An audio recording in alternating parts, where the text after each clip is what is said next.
1518 সালে ফ্রান্সের স্ট্রাসবুর্গ শহর।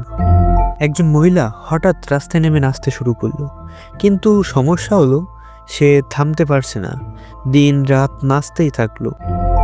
কয়েকদিনের মধ্যে শতাধিক মানুষ একইভাবে নাচতে শুরু করলো।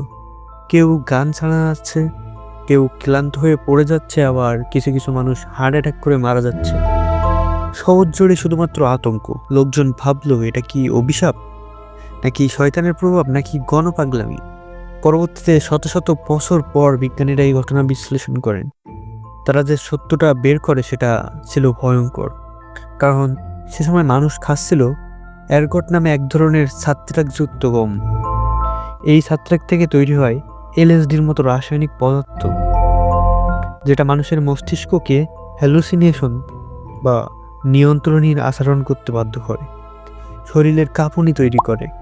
অর্থাৎ গণ হ্যালুসিনেশন প্লাস খাদ্য বিষক্রিয়া, এটাই ছিল আসল কারণ। মানুষ পাগল হয়নি, ওরা বিষ খেয়েছিল, সেটা নিজেরাও জানতো না।